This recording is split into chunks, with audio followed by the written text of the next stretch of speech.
Buenas noches, este día tenemos como invitada especial a la licenciada Sonia Salinas. Ella es periodista desde hace más de 30 años, ha trabajado para diferentes medios de comunicación como periodista social y como periodista institucional para el Ministerio de la Defensa Nacional en la Fuerza Armada de El Salvador y actualmente se desempeña como columnista en el periódico digital El Norteño News desde hace 2 años y ha trabajado, por supuesto, para diferentes periódicos digitales. ¿Así es, licenciada? Así es, Julio. Ok, ahora vamos a centrarnos más en un tema en específico, que es el olfato periodista. Vamos a empezar con la primera pregunta y la primera pregunta es ¿por qué eligió ser periodista digital? Buenas noches, Julio. Antes de responder a su pregunta, enviar un saludo fraternal a todos sus compañeros que fueron mis alumnos, a su catedrático licenciado Wilfredo Salamanca, y responder ahora a su interrogante. ¿Por qué elegí ser periodista digital? Realmente no elegí ser periodista digital, sino que la actividad periodística demanda que los periodistas deben adaptarse a los cambios para poder ser competitivos y responder a las exigencias de un mundo moderno y globalizado. Sí, correcto. Siempre en el periodismo digital, ¿cómo identifica usted las noticias de interés en medio de tanta información en el Internet? Hay que saber diferenciar la noticia de la propaganda. Okay. Y esa acuciosidad se debe tener como periodista mucho más y particularmente porque hoy día en El Salvador se vive una etapa preelectoral que se presta a vender la propaganda política como noticia.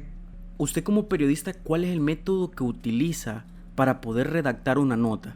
Mire, si se refiere a la estructura periodística, utilizo el método de la pirámide invertida, es decir, redacto de más a menos para poder presentar los datos relevantes de un suceso o acontecimiento y terminar con información que, como sin ella, la noticia siempre estaría completa.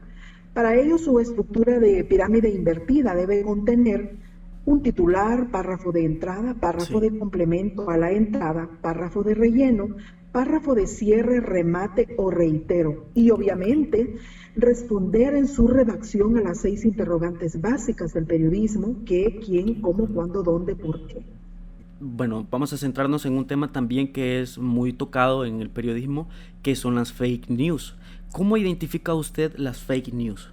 Las identifico como información de dudosa procedencia, Julio, ya que estas son originadas para desinformar, por consiguiente, son una información falsa. Este tipo de información se utiliza mucho para bajar la moral del oponente de quien la ha originado, y no es otra cosa más que una orquestada guerra psicológica. Las fake news se utilizan mucho con fines propagandísticos de carácter político y militar. En lo político se utilizan con mayor énfasis en etapas preelectorales y electorales. En el campo militar, esta información se utiliza en tiempos de guerra para contrarrestar y atacar psicológicamente al enemigo. Ok. Para usted, ¿qué es el olfato periodístico? No es otra cosa más que una percepción o intuición profesional sobre la incidencia positiva o negativa que podría tener un acontecimiento en las mayorías de una sociedad. Y ese olfato lo que hace que los profesionales en periodismo le den la importancia o no a un caso o suceso en particular. Y hablando de la sociedad, ¿usted cree que la opinión del público influye en el olfato periodístico? Sí, porque la noticia se hace de algo que incide positiva o negativamente en las mayorías. Y si existe esa afectación en la sociedad, por consecuencia los periodistas olfatean la voz popular por algo que está inquietando al pueblo. Y lo que inquieta al pueblo, eso es noticia. Bueno, en estos tiempos de pandemia ha sido muy golpeado la profesión del periodista, pero ¿usted cree que así como la profesión, las herramientas, así como el olfato periodístico ha sido afectado por esta pandemia? No, en ninguna manera, sino por el contrario. La pandemia es un generador diario del sentir social sobre sus temores, incertidumbre y la pobreza, entre otros aspectos, que dejan de manifiesto un sentir colectivo, y eso lo perciben los periodistas a través de su sentido intuitivo generado por su olfato profesional. El periodista observa y detecta, esta es noticia, esto no es noticia. ¿Cuál es el golpe más grande que ha dado periodísticamente en toda su carrera? Mire, han habido varias redacciones que no ha agradado a algunos, que se les ha tocado directamente, pero me voy a referir a un caso que se ha dado en el contexto de esta pandemia. Sí. Hace un mes o 2 meses aproximadamente, yo redacté una columna de opinión en el periódico digital para el que actualmente trabajo, donde hago una observación y señalo como irresponsable la Organización Mundial para la Salud, en el sentido que cuando comenzó este problema en Wuhan, China, Sí. La Organización Mundial de la Salud dictó un protocolo que debía seguir todas las entidades del sistema de salud de cada nación. Okay. Y en ese protocolo que él dictaba, ordenaba la Organización Mundial para la Salud que no se diera a los pacientes de COVID antiinflamatorio, que no se diera antigripal, antibióticos, que no se diera anticoagulantes, entre otros medicamentos. Sí. Luego, la ciencia médica italiana, los galenos italianos, no obedecieron esa orden de la Organización Mundial para la Salud, sino que ellos hicieron autopsia en más de 500 cadáveres, cuando la Organización Mundial de la Salud, para haber dictado aquel protocolo en su inicio, Sí. únicamente hizo la autopsia en 2 cadáveres de personas que habían fallecido por Ya COVID. lo hicieron masivamente ellos. Exacto. Entonces, Italia, a través de su colector médico, hicieron 500 autopsias, y de esas 500 autopsias tuvieron mayor criterio de propiedad para dictar un protocolo diferente a todo su sistema de salud nacional. Italia cambió su protocolo.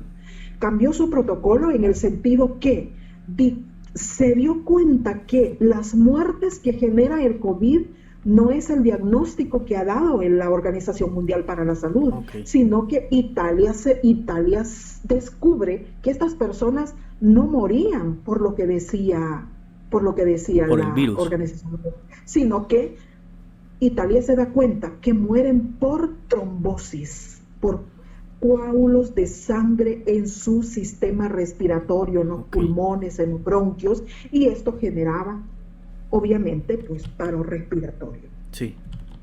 Yo me referí en esa nota a la irresponsabilidad de la Organización Mundial para la Salud, y eso generó que muchos lectores, unos opinaban, la mayoría en favor, pero otros me llamaron irresponsable, diciendo que por qué yo escribía algo sin tener fundamentos.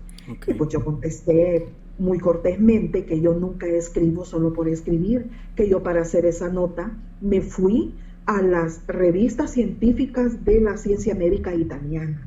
Recopilé información que coincide casualmente también con la postura de la doctora Barrientos de El Salvador, quien también está ocupando el mismo protocolo que Italia está utilizando hoy día con los pacientes de COVID. Entonces, esto generó cierto descontento en algunos porque se les tocaba directamente como irresponsables. Bueno, ya tocando puntos, ¿usted cuál creería que sería el mejor consejo para nosotros como comunicadores para poder identificar una buena noticia? Como no, el mejor consejo que yo le podría dar a esa generación que ya está a punto de salir y que algunos ya están trabajando en medios de comunicación social. Mire, es fácil, Julio, solo hay que observar el fenómeno o acontecimiento que se suscita. Y si ese fenómeno o acontecimiento afecta positiva o negativamente a las mayorías de una sociedad, esa es una noticia, Julio. Y si también esa acción genera opinión pública, y es decir, la opinión pública a su vez obliga a hacer cambios en los puntos de agenda de los que están en eminencia, entonces esa también es una buena noticia. Hay que saber identificar eso. Bueno, y cada una de las preguntas que nosotros tocamos y los consejos que nos está dando, espero que nos sirvan a nosotros, a nuestros compañeros, a todos los colegas, como dicen, para poder ejercer de manera correcta el periodismo. Muchas gracias, licenciada Sonia. Muchas gracias, Julio, por la oportunidad que me da de poder compartir con ustedes un poquito de mi experiencia profesional, y auguro a todos sus compañeros, a usted, el mejor de los éxitos. Y nunca se queden con inquietudes. Ustedes tienen un potencial que nosotros ya, mi generación, para nosotros puede ser una debilidad, para ustedes es una fortaleza, porque ustedes han surgido en un escenario cibernético donde manejan esta situación. Me hizo una pregunta sobre el periodismo digital. Correcto. Nadie eligió, Julio, nadie ha elegido ser periodista digital, sino que la misma demanda de un mundo moderno y globalizado nos ha demandado adaptarnos a esos cambios. Y ustedes deben siempre caminar prestos a hacer los cambios que les demande esa modernización. Les deseo el mejor de los éxitos, y a su catedrático, el licenciado Wilfredo Salamanca, mis respetos, mi admiración y el aprecio que yo le guardo. Un gusto. Ok, muchas gracias, licenciada Sonia, y pase una feliz noche. Feliz noche. Hasta luego.